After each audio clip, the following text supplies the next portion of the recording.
Welcome to the Rabbi Daniel Lappin Show.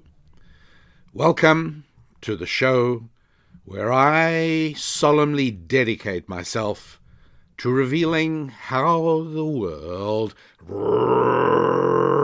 really works. Thanks for being tuned, and thank you for being a happy warrior. Because this show is not designed for anybody but the happy warrior. This show is not intended for anybody but the happy warrior. It is not intended for those clowns and creeps and crooks and cranks that infest so many corners of this beautiful planet. It's not intended for tennis balls who are content to float down the gutter of life. No, the show is strictly for us happy warriors, people who recognize that God built a world with entropy structured into it. He built a world with gardens that, if they are not tended, will develop weeds and deteriorate into little jungles. And he built a world in which, if you don't take care of your house, eventually the paint will peel and siding will start falling off and windows will break. No, we live in a world where we not only recognize the inevitability of entropy, but we recognize that God put Adam into the world in order to work it. In other words, we are given the opportunity to try and combat entropy every single day. We have the opportunity to defeat entropy every single day. And so we realize that if we stop working on our family relationships, they deteriorate. If we stop trying to place our value system in our children, then they deteriorate and absorb all kinds of alien value systems that will imperil the integrity of your entire family. We realize that if we don't work on our businesses and we don't make sure they keep on growing, they start shrinking. Everything needs our attention. And we recognize that. And we recognize also that the decision of happiness is just that. It's a decision that we can make, and the obligation is ours. And that's why we are, in fact, happy warriors. Last time I spoke about a Frank Sinatra song, and my point obviously was certainly not to knock Frank Sinatra. The song, of course, was "I Do It My Way," and it was not to knock the writer of the lyrics of the song, Paul Anka, and the music. No, I just wanted to give you an exercise in evaluating things that you hear and things that you come across in terms of the unshakable realities that constitute our roadmap, that make up our compass that always points at true north. And I thought I would look at another wonderful song by a wonderful performer. I don't know a whole lot about Sammy Davis Jr. Over the years, I've seen many of the old shows that he did with Dean Martin and Frank Sinatra, and certainly much enjoyment and much great talent. Well, in 1968, there was a bit of a flop Broadway show called The Golden Rainbow. And one of the songs in that was "I've Got to Be Me." And the show didn't do particularly well at all. However, Sammy Davis Jr. recorded that song, and he changed "I've got to be me" to "I've gotta be me," which, of course, it just had to be that way for Sammy Davis Jr. And again, a popular song. It didn't make number one on the Billboard 100 like his Candyman song did, but it was right up there. It got to number 10 or something. It was really way up there. It did very, very well. And I know you've heard the song. And I'm not going to play it because I think I will end up with copyright issues and things like that, even if I just play a little bit of it. So I don't want to do that. But you know the song. You can certainly find it online. And I'm just going to touch on, half a dozen lines in the song that I think are worth looking at. Again, in terms of how seductive these lines can be to somebody who is not trained to be a happy warrior, somebody who hasn't accustomed himself to weighing up everything in terms of the permanent principles and timeless truths that have done so much to prevent civilizations slide into decadence. Because in reality, if you think about it, it really is only the rules and the rituals and the restraints of Bible-based Judeo-Christian thinking that has saved civilization from the almost inevitable plunge from affluence to decadence. And so it is in terms of those lasting values that I prefer to evaluate the song. The music is terrific, but the opening line of the song is, "Whether I'm right or whether I'm wrong." No, that's a big deal. You can't say whether I'm right or whether I'm wrong, I gotta be me. That's how can you think that even? You have to know if you are right or if you are wrong. That's the opening. Whether I'm right or whether I'm wrong, whether I find a place in this world or never belong, I gotta be me. I've gotta be me. What else can I be but what I am? Well, that would be a true statement for a camel or a cat or a cow or a kangaroo, but it's not a true statement for a human being. What else can I be but what I am? No, absolutely not. I always think to myself, I'd hate to be judged by who I was 10 years ago. I'd hate to be judged by who I was 5 years ago.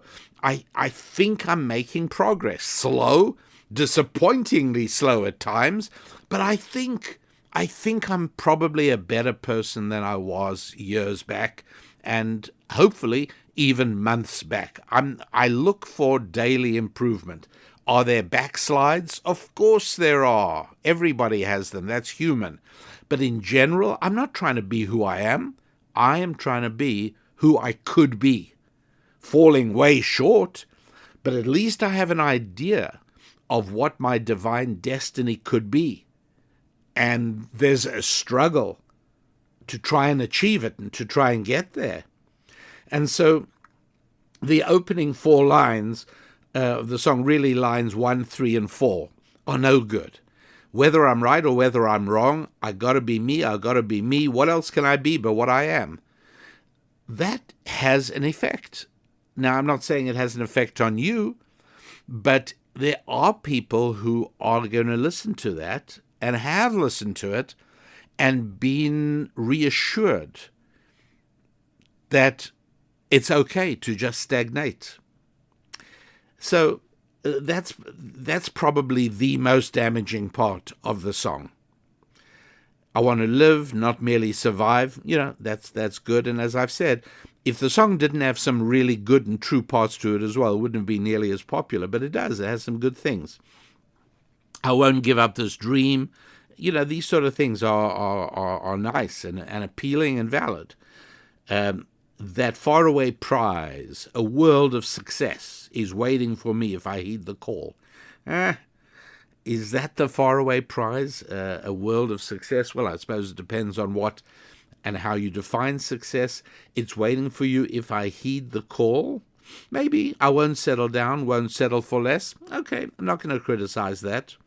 But I will criticize the very next line. As long as there's a chance that I can have it all, I'll go it alone. That's how it must be. Okay, you hear what's wrong with that, right? As long as there's a chance that I can have it all, I'll go it alone. That's how it must be. Okay, it's all wrong. First of all, there's no chance you can have it all. Nobody can have it all.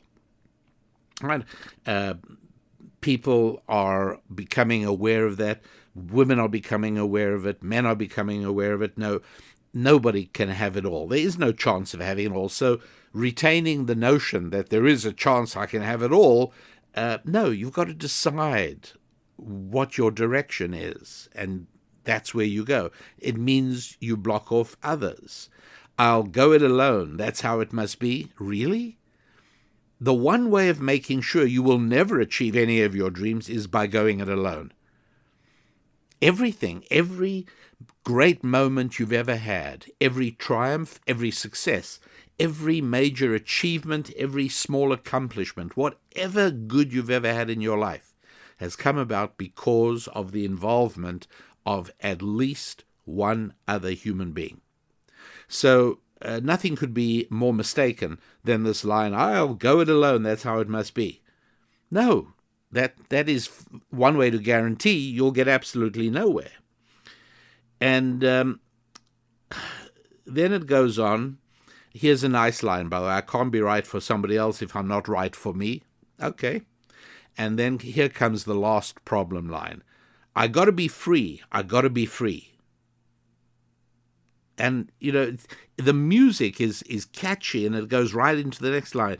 Daring to try, to do it or die. I've got to be me. I'll go it alone. That's how it must be. Okay, no. We've covered about going it alone. That's not going to work. But looking at the line that shows up more than once in the song, I got to be free. I've got to be free. Look, let me explain something. The only way that we human beings achieve anything in life is by making sure that we are not free.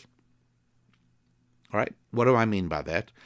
Have you ever wondered why you may be one of those people who really feels a deep and powerful resistance to laying out your week's schedule?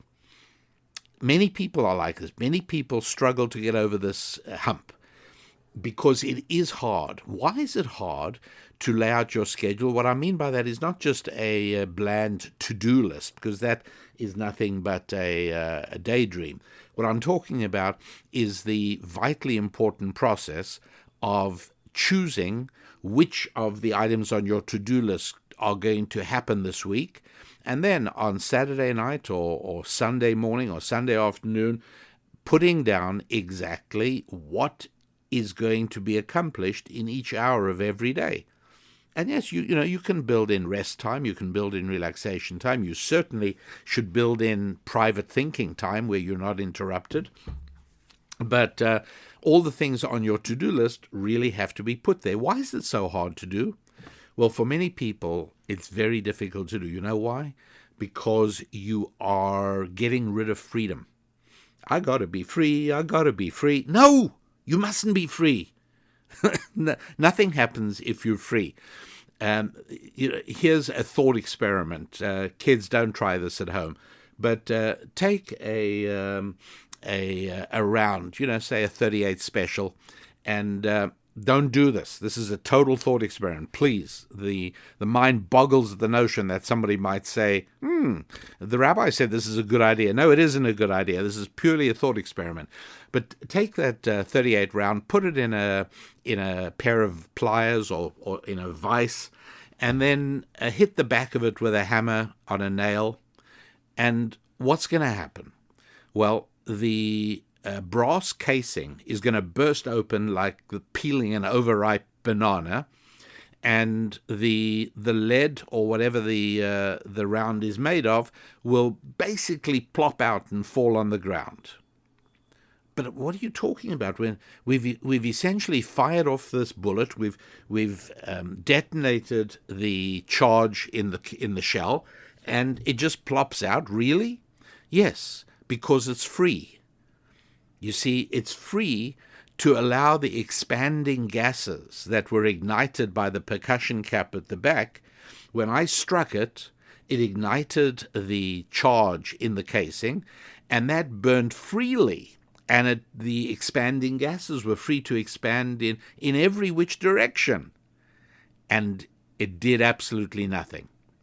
But when it is confined within the barrel of a gun, and now the only way for the gases to escape is forward, and that can only happen by moving the bullet out of the way, by propelling it rapidly down the barrel, now you have something happening. There is no way of accomplishing anything as long as one allows oneself to be free. And so it's absolutely the worst of all advice for anybody who's saying, as long as there's a chance that I can have it all, I go it alone, that's how it must be. That faraway prize, a world of success is waiting for me if I heed the call. By doing what? Being free? I've got to be free. I've got to be free. Nothing could be further from the truth. And it's precisely by confining oneself that one achieves things. Let me give you another example. For you single guys, the difficulty of saying to a woman, would you marry me? I want to devote the rest of my life to building a future together with you. The difficulty of that is that you're confining yourself to only one woman from there on out. And deep down in the darker recesses of the male soul is the dream that there is a new and fresh woman waiting for you around every corner. And so retaining that sense of freedom so that whichever corner the next beautiful woman steps around, you're free and ready for her. That is, again, part of the dreadfully misleading message of I've got to be me, particularly the line, I got to be free, I got to be free. That is a way of making sure you will remain who and what you are indefinitely. The only way you're able to derive the huge energy that comes to a man who has a wife, and the deeper sense of fulfillment and happiness that comes to a man who is supporting and building a family, is by not wanting to stay free, by being willing to confine yourself and restrict yourself. And so whether you banish freedom by meticulously working on your schedule and your calendar and keeping to it, or whether you do it by renouncing the so-called free life of the bachelor, which is, really rather pathetic, and embrace the work of marriage, that's what makes the difference. So thank you, Sammy Davis Jr., for many delightful moments, both with your songs and your acting. And I've got to hand it to you. I've got to be me as a good... You didn't actually write the song, but you did a very good job singing it. I think better than anyone else who sang it. But there's certainly damage that's been done as well, in the sense that there are people who are influenced by this. And don't think none of us are. We are all influenced by things we hear, even if we don't think we will be. And even if we try and put ourselves on guard, please don't underestimate the impact of anything you hear that gets into your mind impacting you.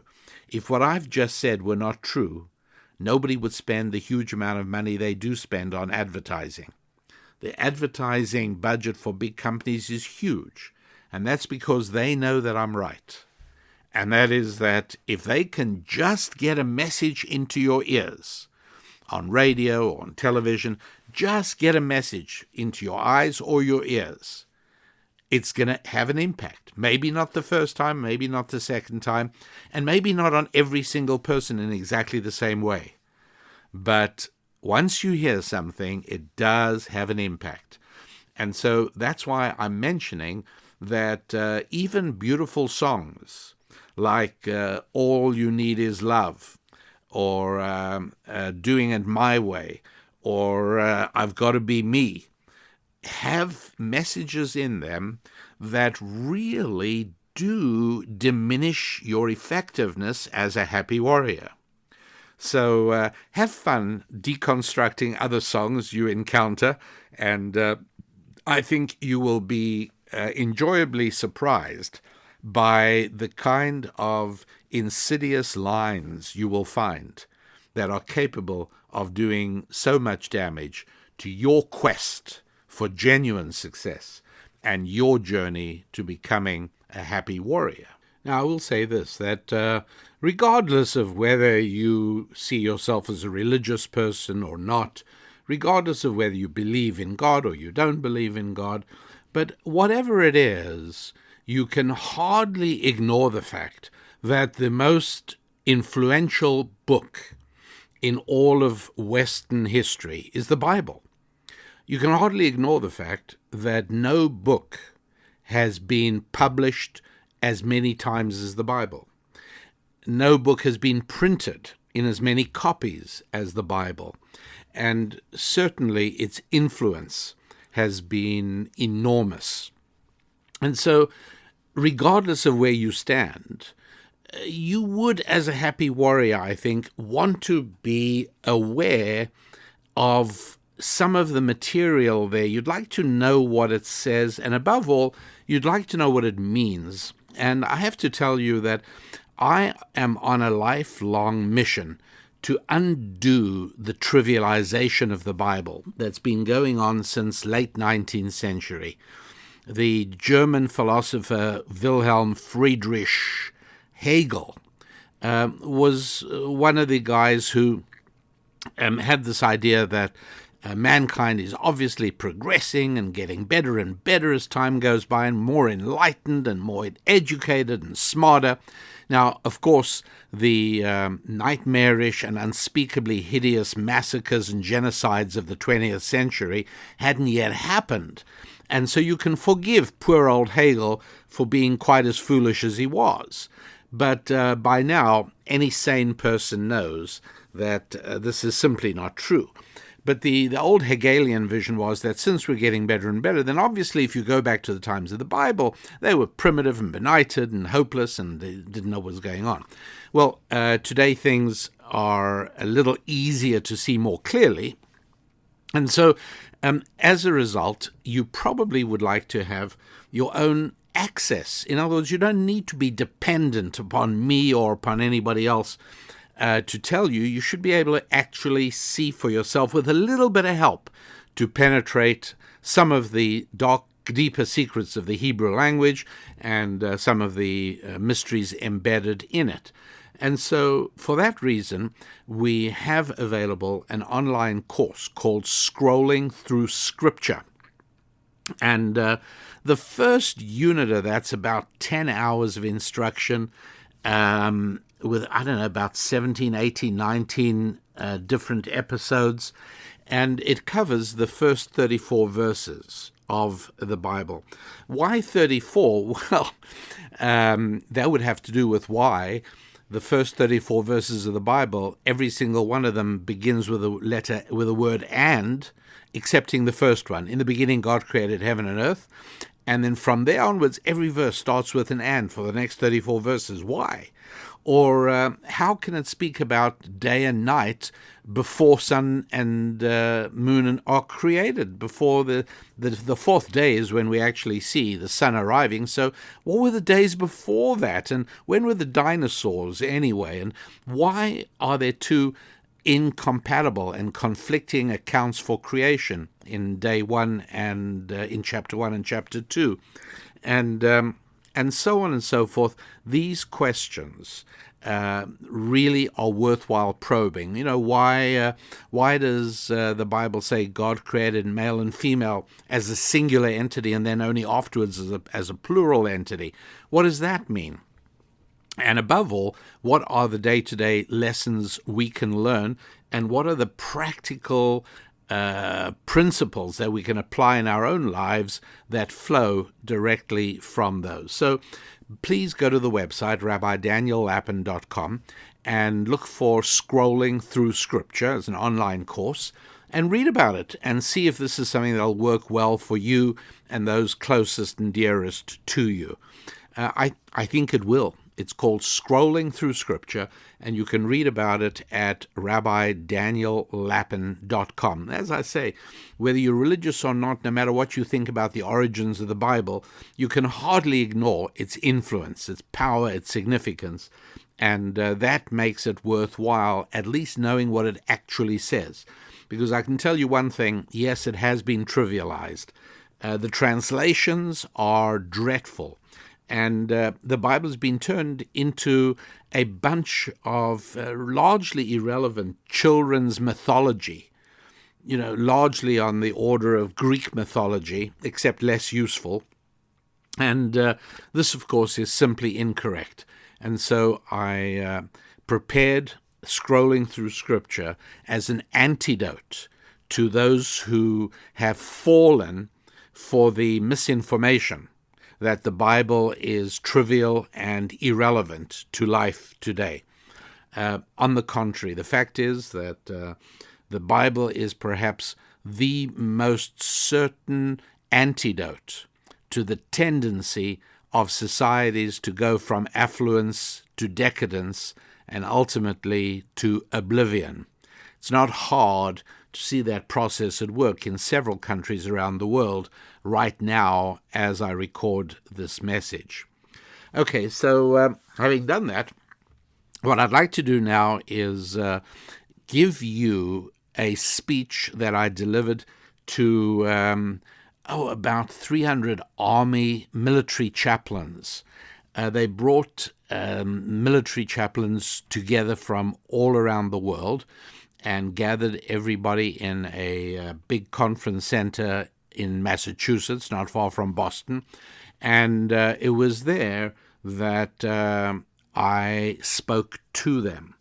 And it was a talk that had to do with the sexual reality of human nature, and particularly its implications for the military in general, and in addition to that, a whole lot of other stuff. The speech went fairly well. It was very popular, and I heard back from many people afterwards. So I haven't shared this one with you, and I very much hope you enjoy it. And at the end of it, I'll be back for some closing words. Thank you, Chuck and Shaw. Good afternoon, everybody. So in order to introduce my guest, I really have to start off first with his wife, who's going to have the privilege of hosting a group at 1700 for the spouses. Mrs. Susan Lapin was an honor graduate with a degree in humanities. She is from New York, so much perhaps to the Chief's consternation, you know what team she is not a fan of. But she's an accomplished teacher, an educator, and even a sailor. More on that. But most proudly, she's married with 7 children and is an avid homeschooler. For indeed, when you hear our guest speaker and get to know his wife later, you'll realize there is scarcely a school out there that could possibly compare to the education that they as loving parents could bring to bear. And it has reaped benefits. And she, along with her husband, are co-hosts of a television show entitled Ancient Jewish Wisdom. Now for Rabbi Daniel Lapin. He's our presenter this afternoon. If I said nothing more than the fact that he was the husband of his wife and the proud father of his 7 accomplished children, that really would suffice. For surely one was his best choice in life and the other his most significant accomplishment. That said, we're inviting him for several other reasons, some minor accomplishments that he has achieved over his time. Number one, there are very few things that we can say in a widely acclaimed manner that something is uniquely American. I'm sure you're all familiar with Rudy Giuliani, America's mayor. Well, Rabbi Lapin is affectionately known as America's rabbi, and that is quite a title. He's an avid voter, and through his various works and accomplishments, he has truly helped, metaphorically, many Americans, Jew and non-Jew alike, navigate the turbulent waters of life, life's challenges, as well as theology and religion. He's an accomplished author, having written articles and books. And not to play on a bad stereotype, Rabbi, I love this. His book, one of them, is entitled Thou Shalt Prosper, the 10 Commandments for Making Money. You gotta love it. And there is a single line in his bio, you can read the rest for yourselves, that I think really captures it all. It says that in addition to being an eloquent speaker, he has a method of, quote-unquote, extracting practical life's principles from the Bible, as well as ancient Jewish wisdom, and is able to transmit them in a life-changing and captivating manner, thereby impacting and improving modern-day life for the individual. That is truly significant. But with a background not just in rabbinical study and being a biblical scholar, he has a background in science and business. He has put out CDs, DVDs, articles, books, radio talk show host, as well as a television host, as previously mentioned. He has lectured in academic settings at universities at the highest level, in the corporate settings for many businesses, as well as churches and synagogues throughout our great land, and perhaps least of all, before Congress as a keynote speaker. With that, without any further ado, most importantly, I consider him a dear personal friend, and to note he was the very first guest speaker who I invited when I was an Army chaplain back in roughly the year 2000 at Fort Lewis, Washington. So with that, and any further ado, Rabbi Daniel Lapin.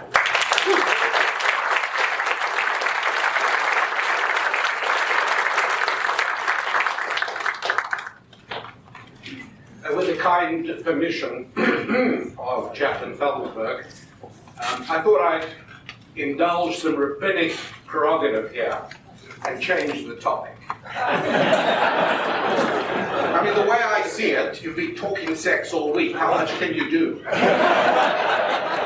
Or put another way, one can do a great deal, but how much can one talk about it, really? And so I know that I will be anticipating your own enthusiasm and interest when I tell you that the topic of today's talk is going to be the spirituality, the art, and the geography of Middle Period Etruscan pottery.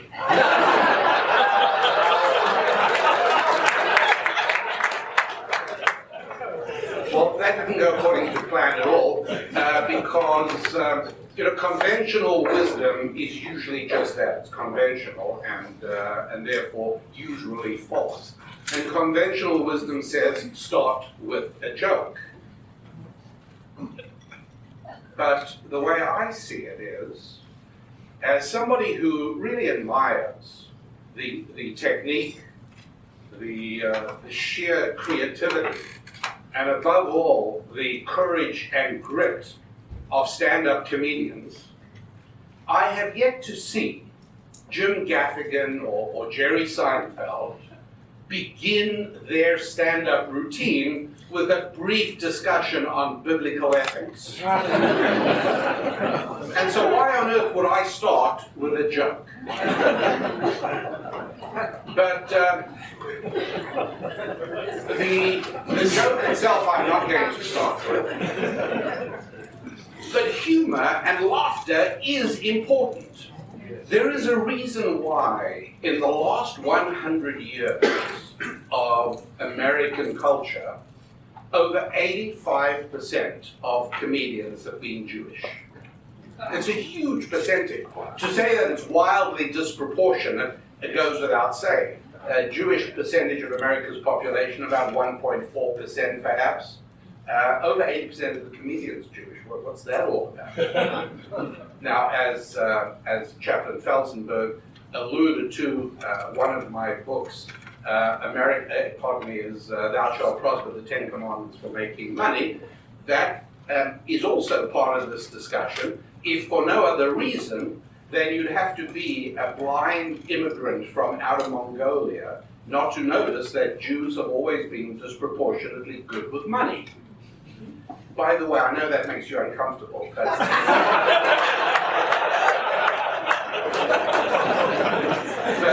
I'm actually allowed to say that.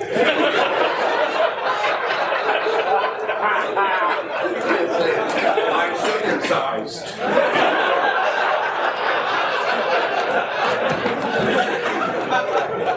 You know, it often strikes me that this area may be the only part of all of academia where bigotry gets converted into research by removing a little piece of skin.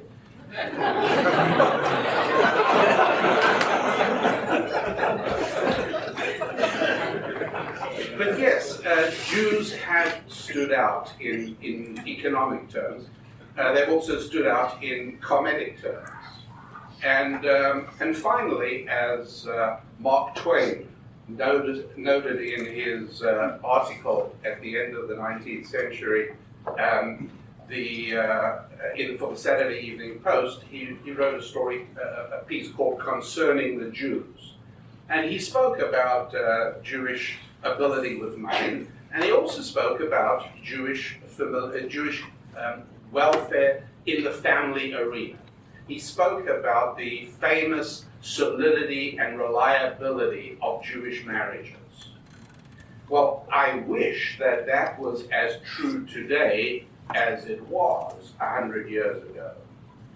And to the extent that it is not as true, matches precisely the extent to which, sadly, a very large proportion of self-identifying American Jews have replaced the God of Abraham, Isaac, and Jacob with the God of secular fundamentalism. The resulting damage to both financial success and perhaps more importantly to family success is conspicuous and hard to miss. But humor, why so many comedians Jewish? Well, there are probably a variety of socio-economic reasons for that, but one of them is that we Jews take laughter very seriously. As a matter of fact, the very first born Jew was given the name Laughter. His name is Isaac. In Hebrew, that's Yitzchak, and that means laughter. But just as important as his name is the fact that in the Torah, in the 5 books of Moses, the clustering of topics is very significant, where certain things show up. Now, in this case, not only the 5 books of Moses, but all of the Hebrew Bible, over 90% of all references to laughter occur in the chapter concerning Isaac's birth. It's as if the good Lord is saying, hey, today we're going to talk about laughter, and everything you need to know about that is right here. Why is laughter so linked to the very first born Jew? And moreover, why is it that the section concerning the birth, the section of the Torah concerning the birth of Isaac, is read in synagogue on the Jewish New Year? Now, with us, New Year's is not a time to tilt the bottle and put a funny hat on your head. By us, New Year is called Head of the Year, and Rosh Hashanah is the Head of the Year, and the relationship between our New Year and the rest of the year is precisely the relationship between the head and the rest of the body. Namely, it is the head that should direct what the body does. And so it is on Rosh Hashanah that the shofar, the ram's horn, is blown for 100 blasts. Now, what may not be so well known is that the musical structure of the blasts, the rhythm and tempo of the musical pattern that is blasted 100 times during the day is the sound of human laughter. That's what it is. If I were to reproduce the sounds I'm going to make a complete idiot of myself, but at least it'll give you the idea of what it sounds like.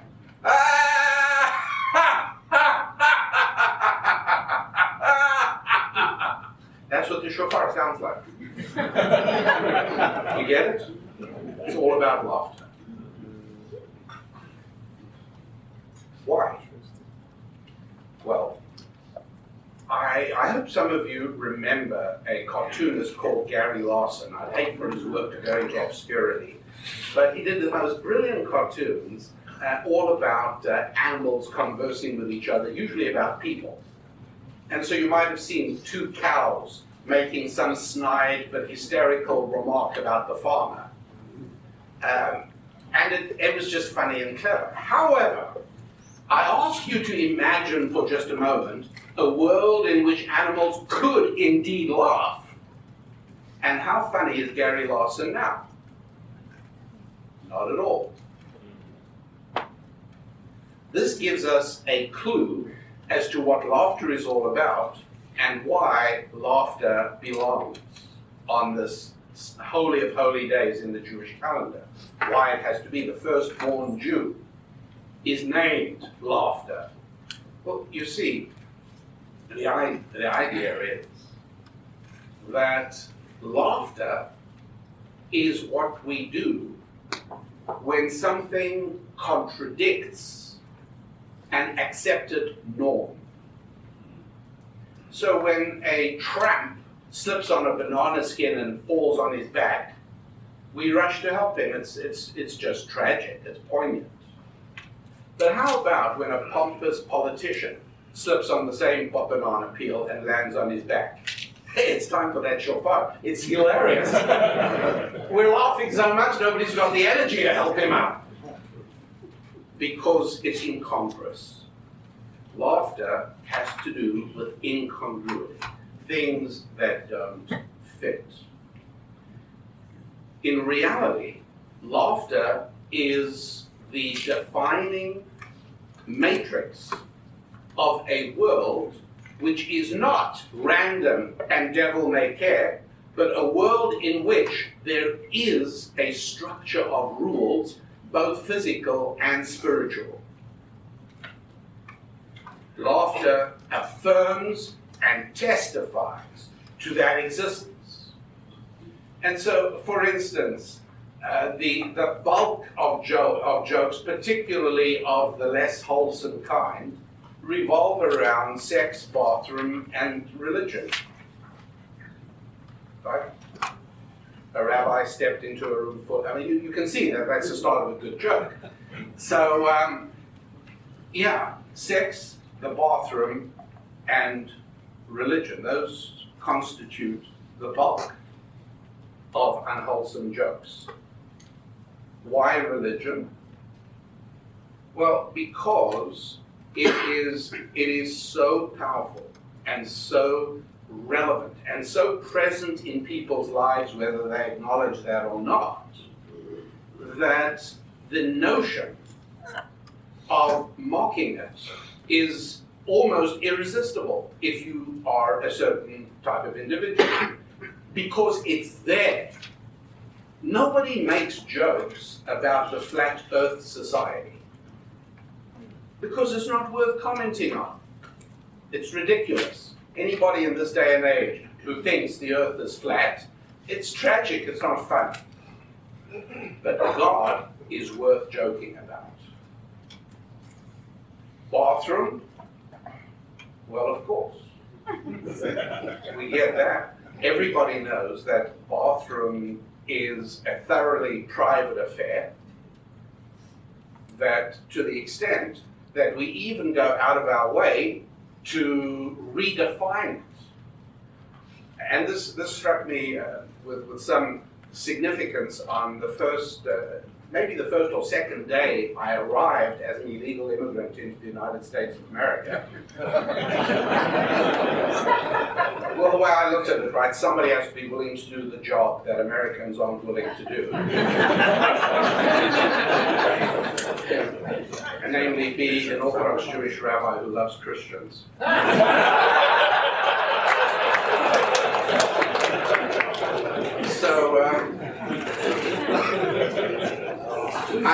meeting with a group of people, and I still remember we were sitting in a hotel lobby in Manhattan, and a guy gets up and says, and I've never heard this in my life before, he says, "Excuse me, I'm off to the men's room." I think to myself, me too? To me, men's room means sports on a big screen, beer on tap. I'm good, so I jump up and say, "I'll go with you."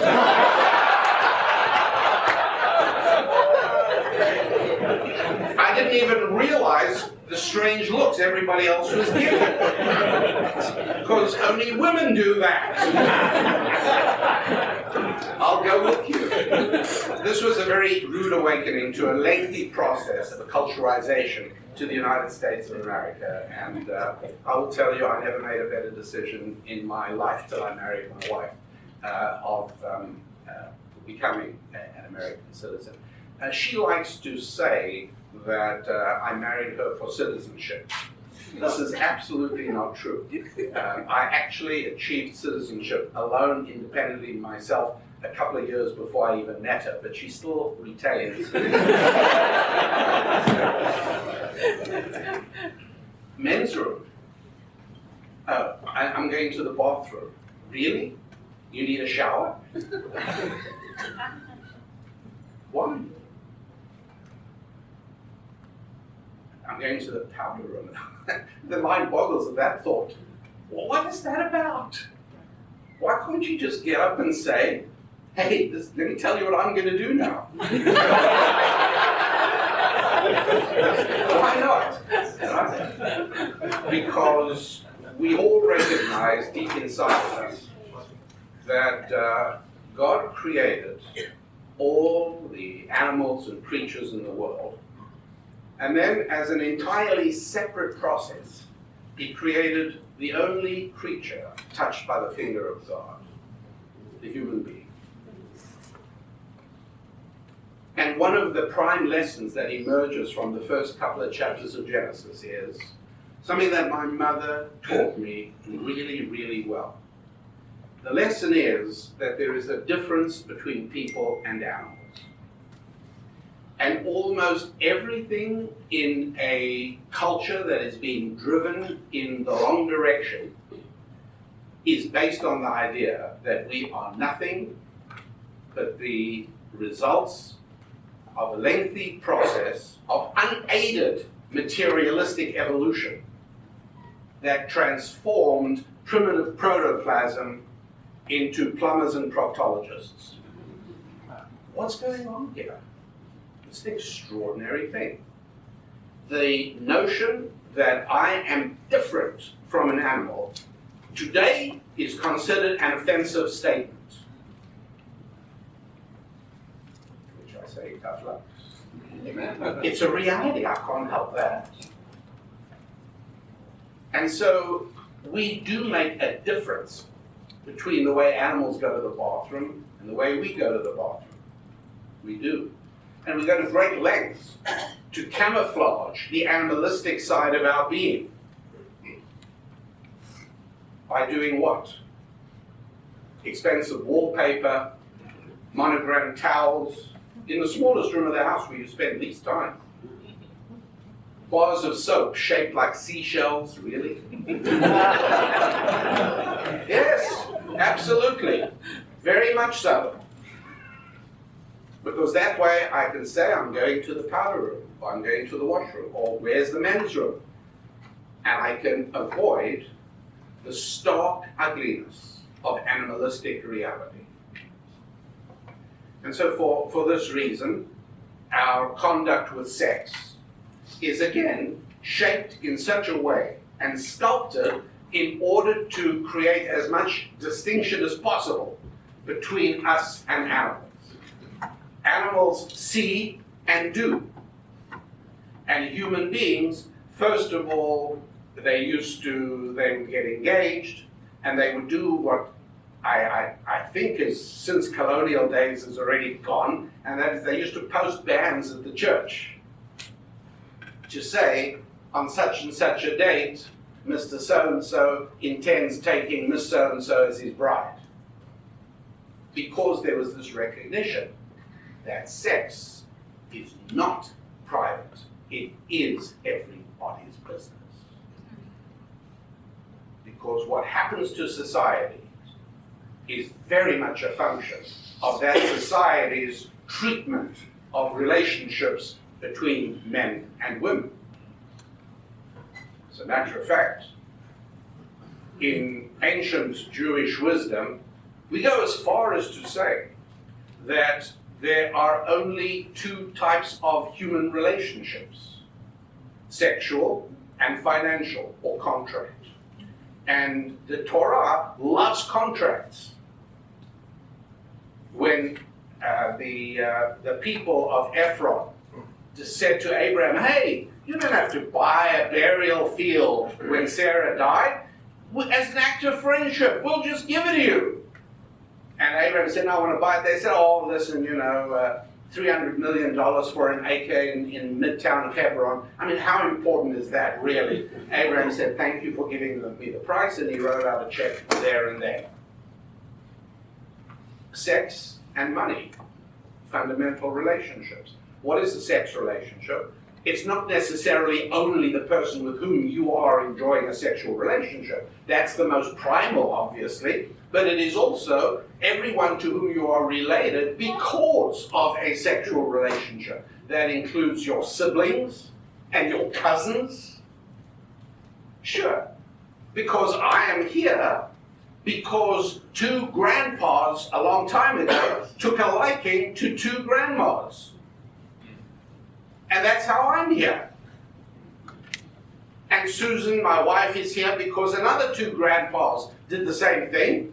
And our children are here because of the love that Susan and I have shared. So, yes, sexual relationships is another way of saying family relationships. And financial relationships is another way of saying contractual relationships. Now, one of the reasons that ancient Jewish wisdom loves these two kinds of relationships is because they are not flimsy.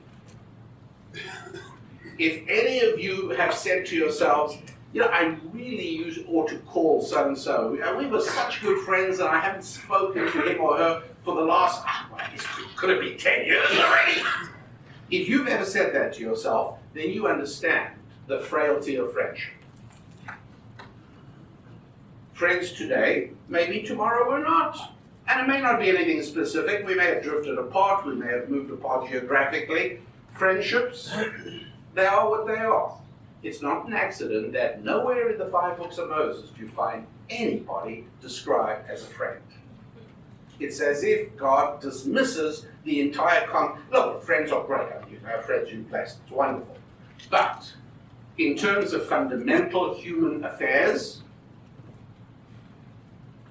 sex and marriage is the first. And what's so important about that? What's so important about that is that it has absolutely nothing to do with love and friendship. Every now and then I raise eyebrows by introducing Susan as my lady friend. I just came across that term recently. I thought it was rather quaint, so and we get interesting responses. But yeah, marriage has nothing to do with friendship. That may develop, and if it does, you're very fortunate. But marriage it's a commitment. Everybody knows that. And any young woman who is stupid enough to get married because the guy says, I love you, which is just a misspelling of I lust for you, deserves exactly what she gets, which is she's accepted a deal whereby his relationship with her is contingent on his emotions. Anybody checked into the stability of male emotions? They talk about female emotions, like goodness. And so anybody who gets married says, well, he loves me. The net result is when he doesn't love you, you must accept the fact that he goes and marries his secretary or whoever he now loves. If that's what this is all about, he was my best friend. How could he do this to me? Well, because you misunderstood the whole deal. The deal is called a commitment. And like any other contract, it doesn't change. Right? And I mean, we all have had experiences with honorable and amazing business professionals. I mean, I've had it, I've seen it so many times, I know you have as well, where somebody contracts to a sale. I'm going to sell you my land at such and such a price, we'll open escrow, we'll close on this date, and then in the interim, it turns out that information is released, the government is planning a new freeway, the value of it has gone up, and you are waiting for the phone call from the fellow saying, you know what, I'm sorry, but I can't do the deal as we planned. You're expecting it! And nothing, you hear nothing, so you show up on the assigned date to open escrow, and there he is. And you just are absolutely, you say, how wondrous are your works, O Lord, that you created a human being capable of this level of commitment. I would like to make him my friend. That's right. I don't do business with friends. That's sheer folly. But I love making friends out of the people with whom I do business. Marriages that start with love end with law. Marriages that start with law can well end with love. And that's why the Jewish marriage ceremony is remarkably devoid of romance. It sounds much more like finance than romance. It's a set of obligations and commitments and responsibilities from the man to the woman. Set of obligations and commitments and responsibilities from the man to the woman. And the beauty of it is that it can't be changed. There it is. It's as clear as could be. And, one of the parties says, I just think we've drifted apart. I just don't love you anymore. And the response to that is, could you pass the salt, please? I mean, what you told me is so. I'm more interested in this morning's headlines than what you've just told me is utterly irrelevant. I'm sorry to hear it, but I'm sure you'll get over it in time. Yes. Our relationship to sex and money is incredibly profound. So much so that I think most people would agree that any human being who has no money worries and who has an incredible marriage and family should have 2 bald spots in the carpet next to his bed where his knees go every night, where he thanks God for his good fortune. What more could you want? Well, people might say, well, good health is important as well. I don't have to waste your time on the reams of data that link good health, leaving aside genetic things or just sheer bad luck. But in general terms, the link between health and no financial stress and strong marriage are so prevalent and so widely known as to not warrant any waste of time whatsoever. So yes, if you've got no money worries and no marital worries, you should be on your knees. How wonderful is that? And all of that wrapped up in the first couple of chapters of the Bible, where we find the entire structure of marriage given to us in the relationship between Adam and Eve, and Dr. Apple, you were very, very interesting a little earlier today on your correct Hebrew identification of the differences. Adam is known as the primal man, Adam. But at what point, when is the very first time that he's called Ish, that he's called a man? Only after he has a woman. Only after the woman is there. Essentially, God says to Adam, what should we call her? And he says, well, why don't we call her the female? You see, in Hebrew, nouns are very easy to identify. There's gender in English in Hebrew nouns. So even a word like a table or a chair, in English, it's irrelevant as to whether they're masculine or feminine. In Hebrew, every noun has a gender. And in 9 times out of 10, the way a masculine noun is converted to a feminine noun is by putting a suffix at the end of "a." And so ish, as you heard this morning, is no longer just a primal male human being, but ish, Adam is that, but ish is a real man, and a woman in Hebrew, isha, the female of man.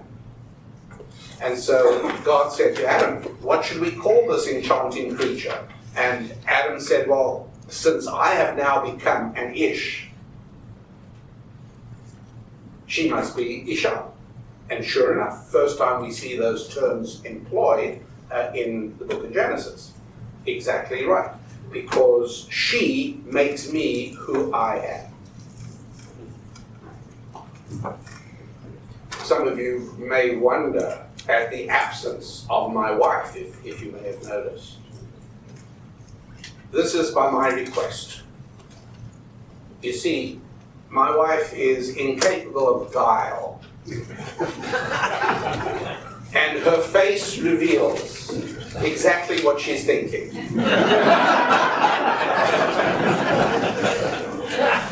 Now, I promise you, I worked long and hard on my presentation today.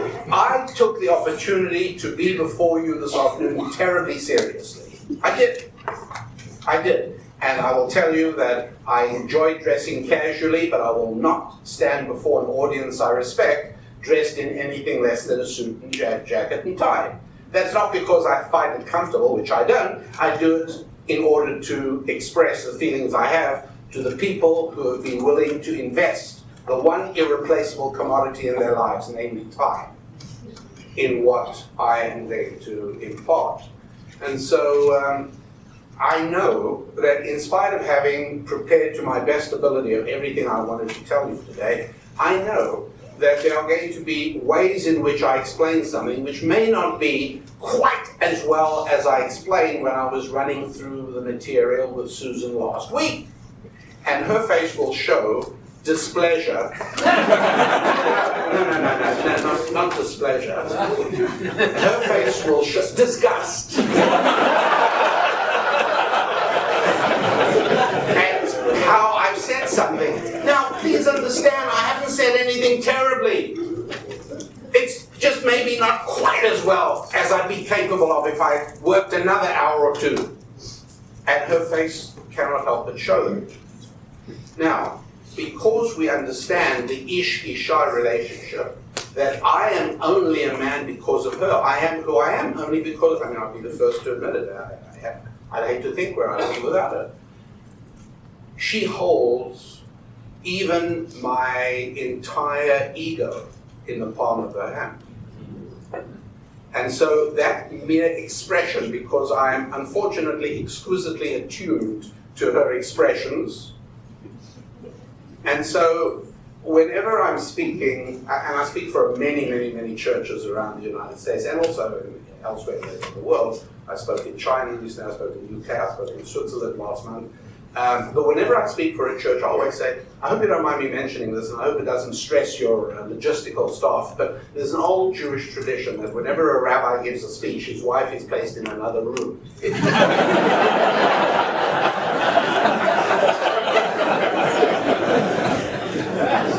So, in all honesty, I tell you the entire truth. I actually prefer not being able to see her while I am spending time together with you and doing my best to convey a material that I consider important enough to take the time with. So that's what it is. But that's the Ish-Isha relationship. It's fundamental, it's powerful. What is more, it's laid out in that early second chapter.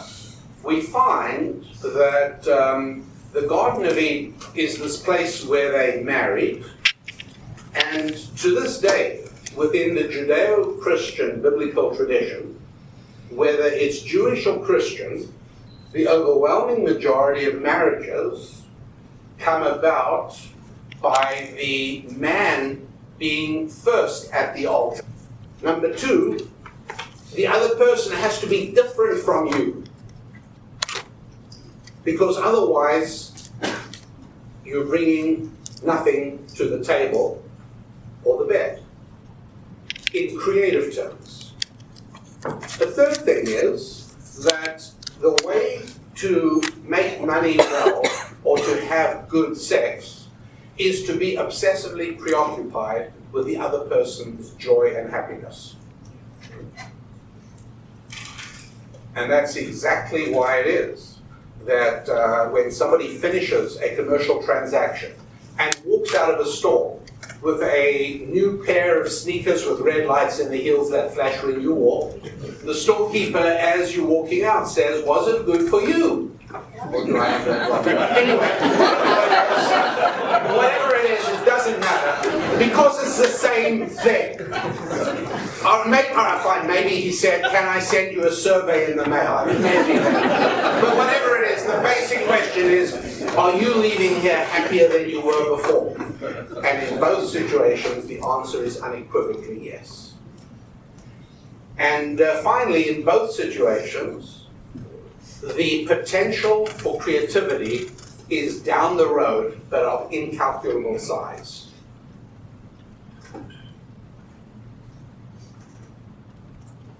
When Mary and William Gates, Gates in Seattle, half a century ago or more, had a little baby called Bill, nobody knew. There was no way, right? Bill loved his wife Mary, and a few months down the road comes Bill. Incalculable potential. Nobody has any idea what could be ahead with that little baby. That's right. And when you sit down over a table with someone else and engage in a transaction, you have no idea where that could lead. The biggest deals of the century started because two human beings sat down over a table and had lunch and discussed ways that they might be able to collaborate. That's how it works.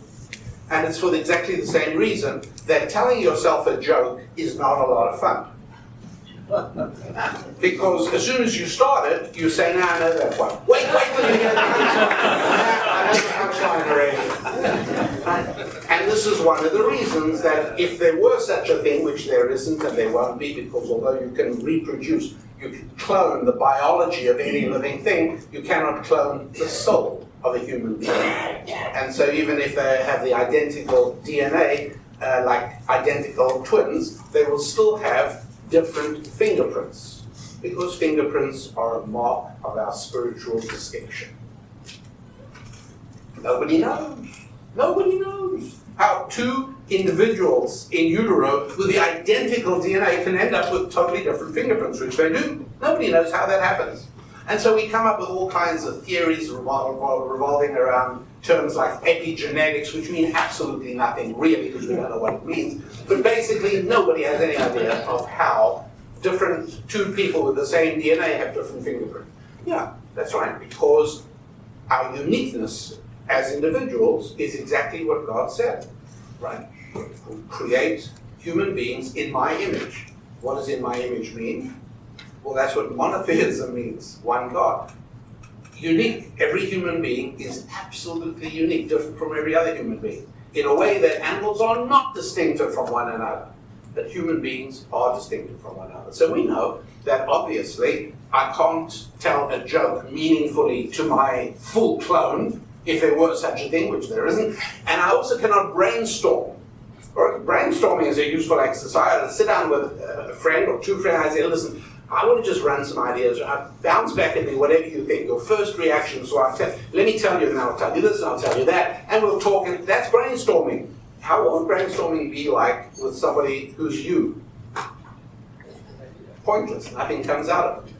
And so one of the requirements of both sex and money is that the person has to be different from you.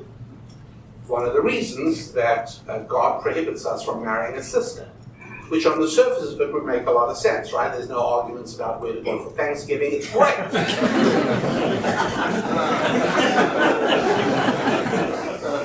God prohibited it because it requires zero effort at integration. You are already too close.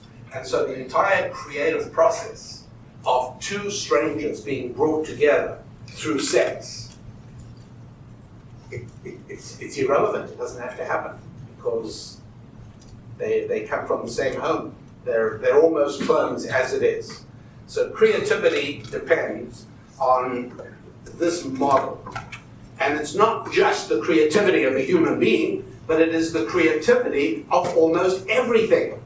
In other words, the act of a transaction and making money is exactly the same as the act of sex, in the idea of two different people trying to serve one another, make each one happier than they were before, and through a process of combining and connecting, becoming something bigger than they ever were before. Extraordinary idea, absolutely extraordinary idea. And so the concept is brought even into areas of negotiation. Not everybody has to engage in negotiation. If you're involved in any form of management or administration, you're engaged in negotiation. Well, here's something a little unusual. What is the Hebrew concept of masculinity? And what's the Hebrew concept of femininity? Well, there is such a thing as these concepts going beyond sex. In electricity, we have such things as male connectors and female connectors. Right? And it doesn't mean that one is more sensitive than the other. It's very basic. We understand that sexual realities have implications beyond the bedroom. And so, similarly, we understand in ancient Jewish wisdom that masculine is essentially the planting of a seed, is essentially the placing of a seed.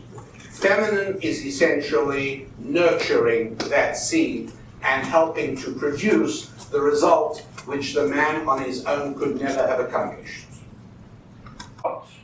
By the man being first at the altar, or as we would say, under the chuppah, but it's the man who's first there, and the man is there chatting with the officiant, the priest or the rabbi or the pastor, because nothing is happening until the bride arrives. And when does she arrive? Whenever she wants. And until then, everyone's standing around twiddling their thumbs or looking towards the door. But that's exactly what happened. Adam was in the Garden of Eden. And God says, you know what? It's not good for man to be alone.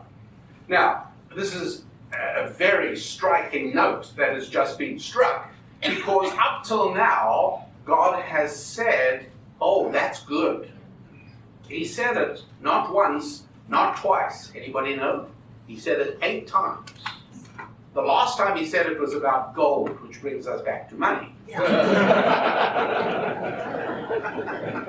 But 8 times the Lord has said it's good.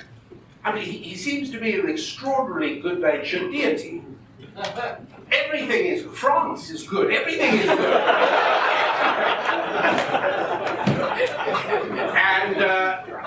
And then all of a sudden, out of the blue, this very disturbing note. Not good for man to be alone. Why didn't Adam respond to God saying, hey Lord, take it easy. I don't feel alone. I get the remote whenever I feel like it. It's you and me, Lord. I don't feel alone. I got you, you got, I'm good. No, there's a recognition right there that something isn't right. And as you pointed out this morning, again, the next thing you would think is, right after God said, not good for man to be alone, I better make him a helpmate, you'd think that the very next thing, the next verse should say, and God placed a deep anesthetic sleep on Adam. And it isn't. The next thing is, and God now introduced a zoological symposium. He paraded all the animals in front of Adam. For what purpose? Well, because God knew that there was a latent undercurrent within the soul of human beings to consider animals to be the equivalent of people. And so, to this day, one will hear of cases of people who served longer prison terms for animal cruelty than for murder. You will hear of people who speak about, oh, my dog is better than any person I know because my dog would never do this or do that. People really are moving in that direction. The whole idea of not buying my wife a fur coat. Well, I waited for years till I could buy my wife a fur coat. And we got thoroughly castigated by people at dinner parties. How can you? And I only had two things to say to them. One of them was, I'd like to give you the address of the local chapter of the Hells Angels who wear leather jackets. I'd like you to go talk to them. And number two, I want you to know that your only objection to me draping a mink fur around my wife's shoulders is because you think the mink is my cousin. And I fully agree with you that killing my cousin and putting his skin on my wife's shoulders would be in bad taste. There's no question about it. But that's quite different with respect to animals. There is a blurring of the relationship between people and animals. Now, one of the great things, one of the seductive aspects of that is it opens up sex to different parameters. Because if we are nothing but animals, then all the religiously rooted conventions that over the years have sculpted our relationships between men and women fall away. They now become nothing but quaint conceits of a disturbed people who imagine religious realities. But the truth is, we're nothing other than sophisticated animals. That's all. But it's not altogether as simple as that. Because although I understand that that may well be part of the appeal in pulling people towards that animalistic vision of the world, yes, it does. It's very appealing. It takes away many of the rules and rituals and restraints around the passions of life that the Judeo-Christian culture has built on a biblical basis. And you strip those away, and who knows where society, oh wait, we do know where society goes. Yeah, I think we do. So God says, I want you to see all of these animals. Absolutely. Get to know them. I want you to see that these are not for you. They do not fulfill that deep, empty longing in your soul.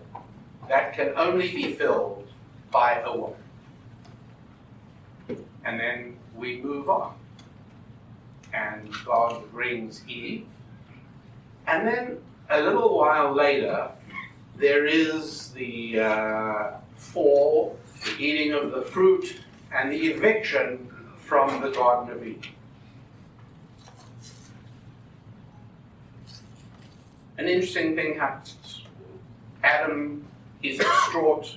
Eve is distraught. They are now facing a huge unknown with all kinds of painful realities like death and having to earn a living. And God's response, and by the way, in the Hebrew tradition, this is not part of the punishment. This is actually part of the acceptance. This is part of the embrace. Because one of the worries that Adam expresses to the Lord is, how are we going to eat? Up till now in the Garden of Eden, there it was. It was like being on welfare. It's great. And God says, don't worry. From here onwards, by the sweat of your brow, you will eat bread. And that's a good thing. It's not a bad thing. And it is from that moment that in the Hebrew culture, the word bread became synonymous with money. Which, by the way, in many languages, including English, to this very day it still is, right? Have you got any bread on you? Remember from teenage years? Yeah. Or how about, can you lend me any dough? Yeah. Same phrase, same concept. Because back there in chapter 2 of Genesis, we deal with marriage and money. Those are the two things. Adam and Eve are now dependent upon one another outside the Garden of Eden like never before. And from here onwards, they are going to be, part of their humanity is going to be making a living, making money. And so marriage and money are unified right up front there. But wait, there's more. Because the maleness and femaleness of Adam and Eve actually serves as a model within ancient Jewish wisdom for all creativity. What do you mean? Well, think about this. How is money made? Money isn't made when the central bank turns the cranks and prints currency. That is merely providing paper evidence of money. But the money has a more deep-rooted existence. What is it anyway? Is money physical or spiritual? Can you touch it? Well, I know I can touch the strips of colored paper in my wallet, and I know I can pat my pocket and make the discs of metal make a sound, and that's money, I get that. But how about if I write you a check? Isn't that also money? How about if I don't write you anything? How about if I shake hands and say I'll give you $10 on Friday? That's my word, it's a contract. That brings money into existence right there. Money comes about when one human being serves another human being. That's when it happens. There is no way for money to come about in any other way whatsoever. The government can move money about. It can take from one person and give to another. But the act of creating money was God's way of incentivizing people to serve his other children. That's all it is. And so if there are no kosher restaurants in Southbridge, but the army has provided more than enough. This old Orthodox rabbi may well have eaten one good meal too many already. But another hungry here. There are no kosher restaurants in Southbridge anyway. There aren't. But interestingly enough, if there were, and I took my wife there, one of the ways this might have worked is that, let's imagine I'm a roofer, and somebody calls me up, and I'm just about to head out to take my kids to play ball in the park, and he calls and says, hey, the forecast is for rain, I've got a hole in my kitchen roof, it's driving us crazy, you've got to come and fix it. And I say to him, I'm really sorry, I'm just about to take my kids off to the park, and I can hear God saying, oh, I'm getting a 2x4 ready to get your attention. What do you mean? I really don't care if you play ball in the park with your kids, but I do care that you serve another one of my children. He's in need. He's got a hole in his roof and it's going to rain. That's where your attention should be. And I say, yeah, you're right. Thank you, Lord. And I say to the children, you know what, kids, forget the ball. This is a much more important thing we're going to do. Much more important. You know, I often hear people saying, you should always be at your kids' ball games because on your gravestone it's only another hour in the office, but I think it's a terrible lesson, frankly. I think it's a wonderful lesson for kids to hear, you know what, I wish I could be at your ball game, but I can't. I've got a client or a customer to take care of. Money is the consequence of how I'm taking care of God's other children. It's not the basis of it, it's the consequence. It happens automatically if I take care of other people's desires and needs. And so I pack the children in the truck, get the toolbox, get the ladder, we fix the roof, and at the end of it, the person whose roof I fixed says, so anything we need to do to finish off the business? I say, yes, I would like 100 certificates of good performance. I want to be able to prove that I did in fact take care of another one of God's children? He said, oh sure. He reaches in his pocket, peels off 5 20s and gives me. I say, thank you very much indeed. And off I go. That night I take my wife to the kosher restaurant and we sit down and we call out to the proprietor, 2 of the biggest steaks and 2 big plates of fries, please. And he says, excuse me? Do you really expect me to slave over a hot stove just because you want food? And I say, well, it sort of says restaurant up there outside. And he says, yeah, but it's only for people who are part of the club of good performance. I said, what does that mean? He says, well, I will be happy to give you a bill, but then I'm going to want you to give me some certificates of good performance to show that I took care of some of God's hungry children. Oh, no problem, I get it, I can do that. And we have a wonderful meal, and at the end of it I said, how many is it? He says, that'll be 75 certificates of good performance. That's what money is. It proves that God's children took care of one another. That's all it is. And it's basic to our relationships. Money is God's way of incentivizing, of caring for one another. So it is. And that's why it is that both that seed and helping to produce the result which the man on his own could never have accomplished. But here's the best part. And in this I may sound perilously close to contemporary concepts of gender fluidity, but I'm not, I assure you. What I'm pointing out is that in a negotiation, the male and female roles keep switching backwards and forwards. As they do with humor, by the way. If somebody's telling a joke, who's the male and who's the female? Well, I'm listening to the joke, I'm receiving it, so I'm the female, and the person telling over the joke is the male. And so he is giving over the idea, I'm receiving it. Do you know what's really horrible? When you're telling a joke and you can tell the person you're telling it to is busy thinking of a joke to tell you when you finish talking. He's not being a good listener. He's not being a good receiver. He's trying to become the male before you've switched roles. Right now, you're supposed to be stimulating me by listening to me. Your receptivity is what makes me who I am. But if you get rid of that, then what am I? And so every negotiation works like that. Somebody says, look, I want to propose a deal to you.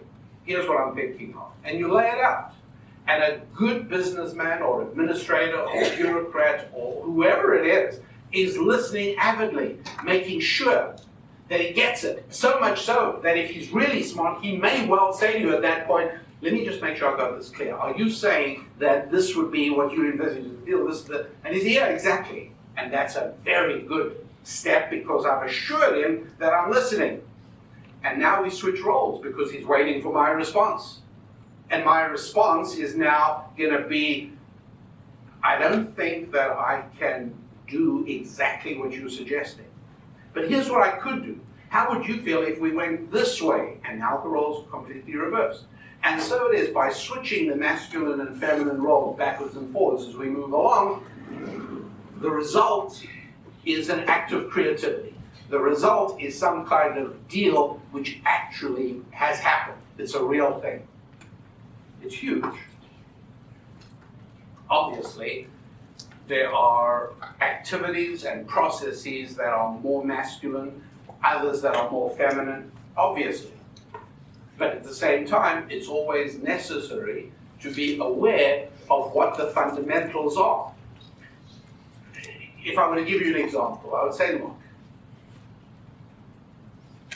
there are over 100,000 significant bridges on the planet. Very few of them resemble others. If you are a photographer and you take a picture of every bridge on your next trip, and you look afterwards at 300 pictures of 300 bridges, very unlikely that any of them will look the same. They may be similar. Many of them will be suspension bridges. Many of them will be girder bridges. Many of them will be single pylon bridges. There are all kinds of bridges. But as a photographer, every one of those bridges is different. But now, let's say we look at those 300 bridges as an engineer. How do you feel about the bridges now? They're all exactly the same. From an engineering point of view, they all have to cross a gap. And whether that gap is a valley or a railroad track or a river is irrelevant. They all have to deal with load.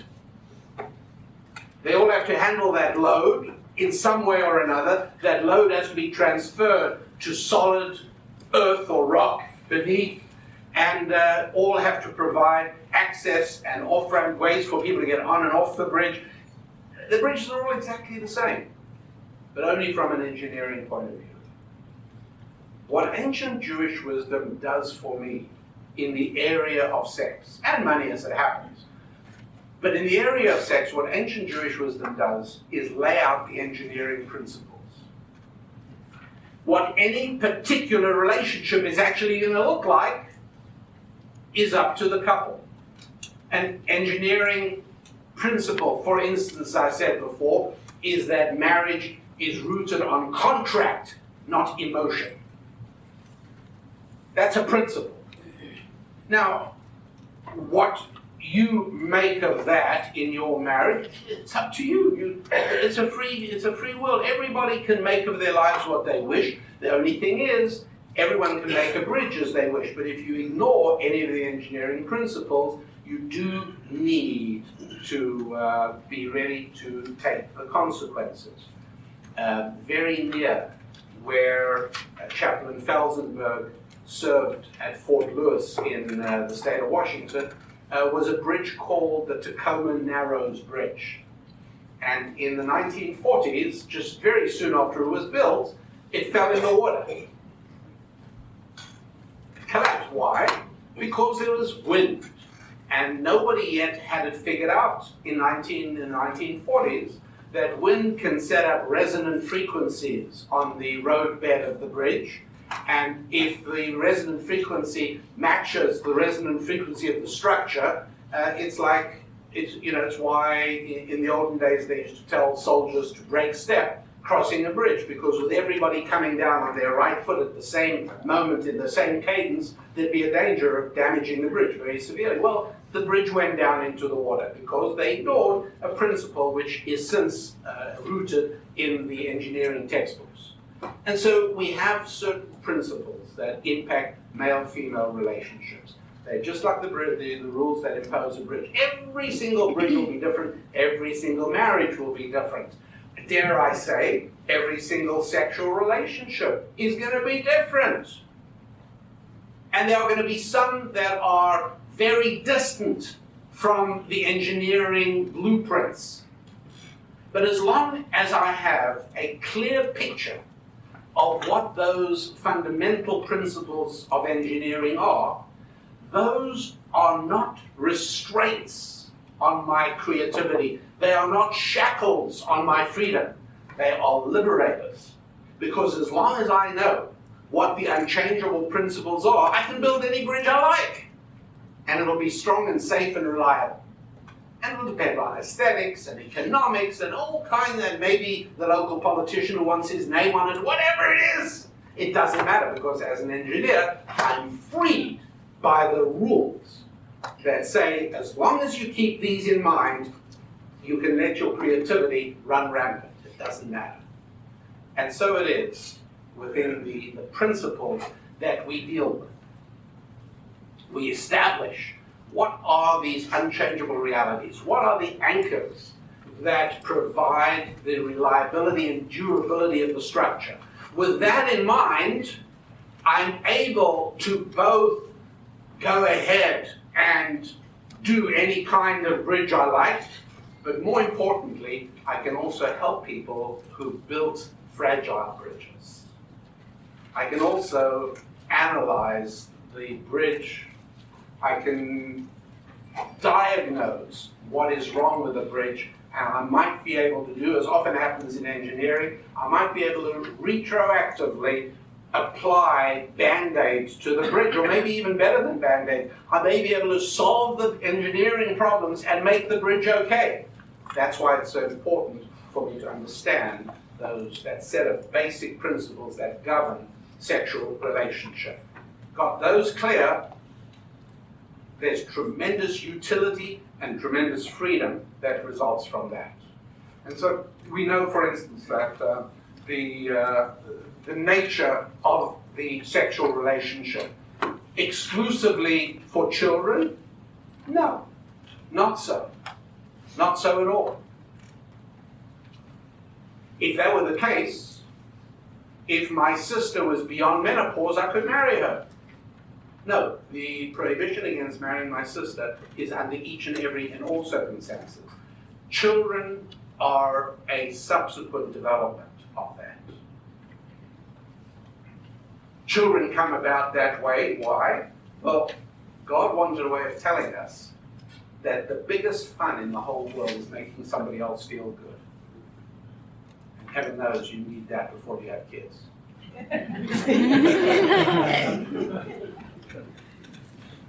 We got to learn that giving is always more fun than taking. Heaven knows, you've got to know that before you have kids.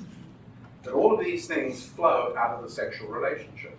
If this was really all about evolution and all about biology, why then there would be no question that human males would have evolved a baculum just like virtually every single male mammal in the whole planet does, including our closest relationships, according to people with whom I disagree, orangutans and baboons and chimpanzees, they've all got baculums. Oh, what's a baculum, I hear you say? A baculum is something that gives the executives at Pfizer nightmares. A baculum would render the Viagra business utterly obsolete. A baculum is the technical term for what's known as a penile bone. When intercourse is imminent, this bone, literally a bone, slides into place and impotence has vanished forever. There is nothing that would be more useful for the propagation of the species. If having children was all that this was about, then human beings would have evolved a baculum just like chimpanzees did, because it makes perfect sense. Why would you want to leave something as important as the propagation of the species to the mood of the man? My goodness, one tough day at work and humanity vanishes. And so we can solve this all. And yet, God saw fit that of all the mammals on the planet, that the one touched by his finger lacks this device to make clear that with no deep, significant, and real emotional connection, without the handling of this relationship according to the engineering principles in the textbook, this isn't going to work. And sure enough, that's exactly what we're seeing today. And so, we're provided this remarkable set of principles having to do with human connectivity, which is absolutely fundamental to God's message to mankind, so much so that in the Hebrew nomenclature, the word 10 Commandments is not used. There isn't such a thing. It's called the 10 Statements. They surely cannot be the foundation of God's contract with mankind, because how could it leave out like critically important things like thou shalt tithe to thy church, right? I mean, that's not there. Or how would you leave out critical things that we find in the book of Deuteronomy, the obligation to set up a legal system? You can't have a durable society without a legal system that is based on justice. None of that's in the 10 Commandments. It doesn't even say to pray in the 10 Commandments. No, in Jewish culture, they're not called the 10 Commandments at all. They're called the 10 Statements. How many times in the 5 books of Moses are they called the 10 Statements? I believe it's 3 times. How many times are they referred to as something else? Over 30 times. What's the something else? They're called the 2 tablets. You realize what this means is that the 2-ness is more important than the 10-ness, if you know what I mean. Because they're constantly referred to as these 2 tablets which I'm given. There's the 2 tablets of the law, the 2 tablets, 10 Commandments, 3 times, I think, maybe. Too clever. Why? Because the two-ness implies something which is, again, fundamental to our understanding of what God wants from us, which is to connect. And he gives us two beautiful incentives for connectivity, money and sex. But he wants us to connect. But before he can make us connect with one another, right, and by the way, anybody who has children knows how important it is to you that your children get on with one another. You want them to care for one another. And so, how do you do this? How do you make sure that your children connect? Well, you incentivize them. You can connect sexually, and that's very worthwhile. You can connect financially, and that's very worthwhile for everybody, both sides. This is terrific, and it could really work. But, you see, the system requires that we all get behind the principle, the underlying principle of connectivity. That's why the Ten Commandments is structured very beautifully. It's structured as two sets of 5. The Ten Commandments is really 5 principles of connectivity relating with 2 examples of each. So commandment number 1 corresponds to commandment number 6. Commandment number 2 corresponds to 7. Commandment number 3 to 8, and so on and so forth. So 1 is, I am the Lord your God, right? That's an initial statement. What's number 6? You'll never forget, after I tell you this, by the way, you'll never forget the order of the commandments. You'll always be able to get it right. The number 6 is, thou shalt not murder. Because the rule is, you and I have no relationship if we do not acknowledge one another's existence. If I see you as somebody to be eliminated if you annoy me, forget about a relationship. It's not possible. Only if I accept that no matter how irritating you are, I can never murder you, then, okay, then we've got the basics. That's number 1. I accept your existence. And so it is with our relationship upwards to God. I'm the Lord your God. Okay, if that bothers you, we have nowhere to go. Number 2, no other gods. Number 7, no adultery. You can't commoditize your relationships. Your relationship with your spouse has to be different from your relationship with anybody else in the whole world. You can't commoditize. You can't treat everybody the same. And so it goes. And we don't have time for it now, but you get the idea. You can do this by yourselves if you're in any interest. You go through all 10 and you'll see it's 3 rules of connectivity. And that's the principle. That's how it works. And at its root, the model for connectivity that actually means something, connectivity that is going somewhere, connectivity that makes God smile, is that model of male and female relationships. And I realize that that's really something that each and every one of you has to do, and the people whose spiritual welfare you constantly care for, everybody is focused on the mission.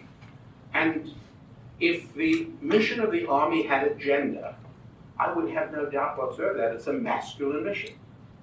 That's what armies do. That doesn't mean that there are not women actively engaged, and it doesn't mean that everybody in the army is busy blowing up things or breaking things, obviously, but the mission as a whole is a masculine mission. Well, that's great, that's fine, because whether you are a man or a woman, you get the mission. And once you understand the engineering principles, the unchangeable realities underpinning everything, then you're free to make the adjustments necessary and the accommodations that can make your particular circumstances work, and the arrangements necessary to make sure the people for whom you are responsible can function and can find peace and hope. Yeah, it's beautiful. And that's the great gift that the good Lord gives us. A system, a matrix of principles, of rules, rituals, and restraints, essentially the book of engineering on how to build bridges. Bridges between human beings, yes. Bridges that have at their root the magic of the male-female relationship. You've all been very, very tolerant and very, very kind. I appreciate it. It's been an honor for me to be here. I want to thank Chaplain Hurley and Chaplain Sullivan, Chaplain Akers, and Chaplain Shaw. I appreciate very much first of all, the invitation. It means an enormous amount to me to play even some tiny, insignificant role in adding to the vitality of the work you all do. It means a lot to me, and I value the opportunity. I thank you all for making that possible.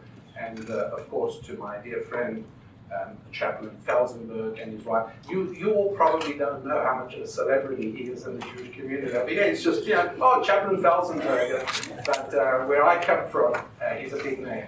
So. Well, I do hope that you enjoyed that.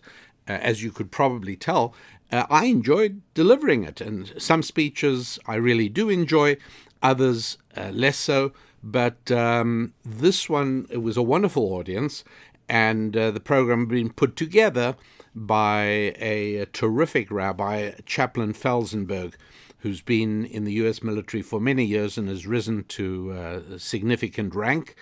And he put together the program, which was just a lot of fun.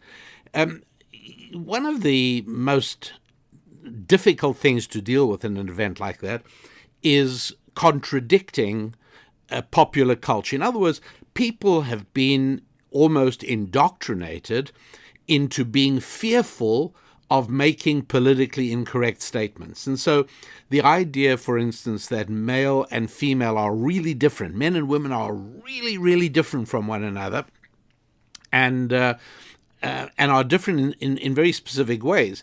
That is today that is a frightening statement to make, just because the career costs can be so high, and in the military, it's become a problem. One of the things that I discovered was that although the rank and file are solid, salt of the earth citizens, the officer corps, since the time of Bill Clinton, President Clinton, the officer corps has been eroded, and a lot of the politically correctness has permeated thoroughly into the officer ranks. And so when I said that, just in conversation, I said, look, you have to understand, if I'm going to be giving the speech for you, it's going to require me to say that men and women are very different. Well, they got very nervous about that. Not Rabbi Felsenberg, but some other people. They got really nervous. Well, what do you mean by that? And I said, well, they're very, very. Can you prove that? And I was going to, yes. Can I prove it? Yes, I could, and I didn't want to be inappropriate. So instead of doing what first came to mind, what I said to them was, I happen to have here the statistics of workplace accidental injury and death in America going back many, many, many years. There's been almost no change. In other words, I can show you that for every single year, many, many more men die in workplace accidents than women. For instance, in the year 2019, which was the year of that speech, there were 4,896 male deaths, from workplace accidents, and 437 female occupational injury deaths. So that's less than 1/10 the number. Now, lest you say that there are more men than women in the workplace, that's not true. The statistics, the official government figures show that for many years already, the workforce has been more women than men. That's correct. As a matter of fact, it's now 57% women, 43% men. So a little more than half the injuries and deaths should have been women, but they're not. There can only be one explanation here. Either workplace injuries are sexist and search out men, or a more reasonable explanation is very simply, men choose more dangerous occupations. The likelihood of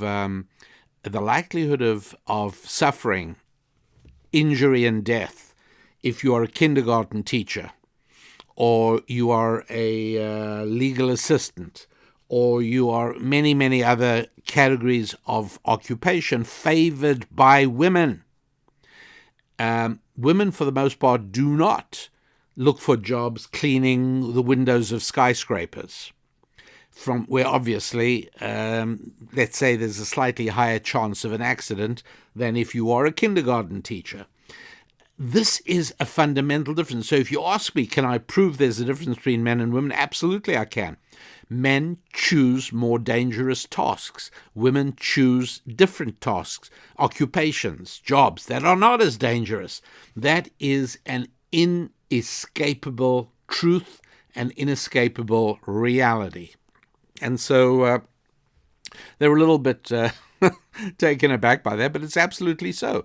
And when you read and hear about misleading statistics that women earn 70% of what men earn, again, that is not any particular woman and any particular man. That's dividing all the women in the workforce by the amount of money they make. And all the men, overall, on average, men choose more dangerous and therefore higher paying jobs, more painful jobs, more difficult jobs. It's very, very much a factor. And to what is this attributable to? To what is this attributable? Only something spiritual.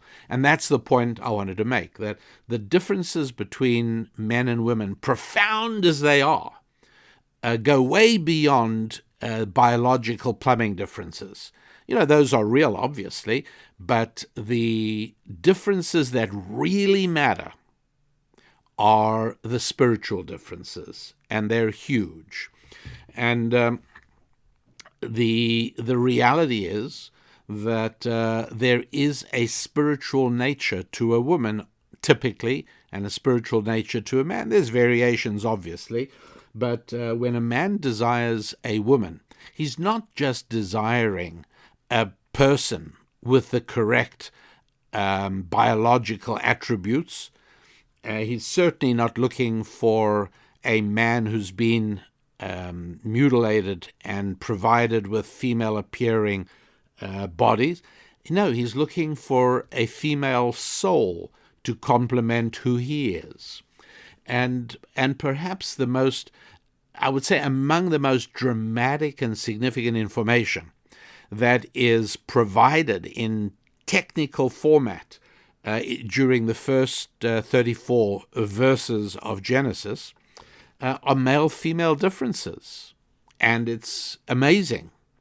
Anyway, all of that comes to life in the online program called Scrolling Through Scripture. And I'd love you to read about it and see if it's something that works for you and your family. Go to my website at rabbidaniellapin.com. Those of you who aren't sure about the spelling of rabbi or Lapin, just go to youneedarabbi.com. Yeah, I see the word rabbi is there also. Youneedarabbi.com. But at any rate, once you get to the website, you look for Scrolling Through Scripture and see what you think. Looking forward to hearing from you. That website's a good place to send me email, and I read them all. And many of you have discovered I respond to many. So be in touch and let's hear from you. That means that's about as far as we can go. I'm really sorry about missing last week, but here we are with today's show. And until next week, where God willing, I hope there'll be another show. There should be on schedule. I want to wish you a great week of fulfillment in life-affirming relationships with your faith, with your family, with your finances, with your friendships, and with your physical fitness. I'm Rabbi Daniel Lapin. Till next week, God bless.